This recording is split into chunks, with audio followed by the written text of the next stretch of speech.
এবার মরক্কোতে Coca-Cola Pepsi বয়কটের ডাক। গাজা যুদ্ধের পরিপ্রেক্ষিতে বিশ্বজুড়ে ইসরায়েলি অথবা ইসরায়েলকে সমর্থন দেয়া প্রতিষ্ঠানের পণ্য বয়কটের ডাক উঠেছে। এবার উত্তর আফ্রিকার দেশ মরক্কো কোকা-কোলা ও পেপসির বয়কটের ডাক ছড়িয়ে পড়েছে। গাজায় চলমান যুদ্ধে ইসরায়েলের প্রতি এই কোম্পানিগুলোর সমর্থনের কথা উল্লেখ করে এই ডাক দেওয়া হচ্ছে। সাধারণত গরমকাল ও ছুটির সময় কোমল পানীয় ব্যবহার বেড়ে যায়, কিন্তু মরক্কোয়ানদের এই মার্কিন কোমল পানীয় জায়ান্ট থেকে দূরে থাকার জন্য মানুষকে অনুরোধ করেন দেশটির অ্যাক্টিভিস্টরা। মরক্কো ওয়ার্ল্ড নিউজ বলছে, বয়কট কোকা-কোলা হ্যাশট্যাগ সহ সোশ্যাল মিডিয়া এর সংক্রান্ত বিভিন্ন পোস্টে জোর দিয়ে বলা হচ্ছে, কোকা-কোলার পণ্য কিনে খাওয়ার মানেই হলো ফিলিস্তিনের ভাইদের রক্ত পান করা।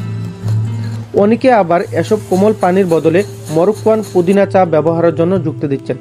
তাদের দাবি, কোমল পানির বিকল্প হিসেবে এ চা ব্যবহার করা হলে তা হবে স্বাস্থ্যকর, সেই সঙ্গে এটি স্থানীয় অর্থনীতির জন্য ভালো হবে। কেউ কেউ অবশ্য কোমল পানির পরিবর্তে প্রাকৃতিক জুস বা মরক্কোয়ান তৈরি পানি বেছে নেওয়ার পরামর্শ দিচ্ছেন। বয়কটের এসব আহ্বান বৃহত্তর boycott. Divestment and sanction BDS আন্দোলনের অংশ, যার মাধ্যমে ইসরায়েলের অর্থনীতিতে নেতিবাচক প্রভাব ফেলার চেষ্টা করা হয়। মরক্কো ওয়ার্ল্ড নিউজ বলছে, গাজায় ইসরায়েলের চলমান আগ্রাসনের মাধ্যমে কোকা-কোলাকে ফিলিস্তিনের অধিকৃত পশ্চিম তীরে এটারোটে একটি কারখানা পরিচালনার জন্য লক্ষ্যবস্তু করা হয়েছে। ফিলিস্তিনের অধিকৃত ওই ভূখণ্ডে ইসরায়েলের বসতি রয়েছে, যা আন্তর্জাতিক আইনে অবৈধ বলে বিবেচিত।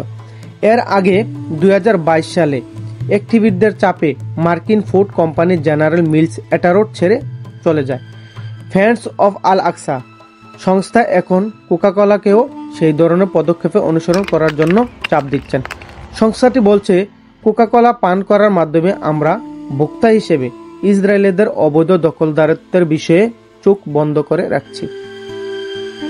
এছাড়া বৈশ্বিকভাবে এ ধরনের বয়কট প্রচার অভিযানের ফলে এরই মধ্যেই কিছু দেশ কোকা-কোলা ও পেপসির বিক্রি হ্রাস পেয়েছে।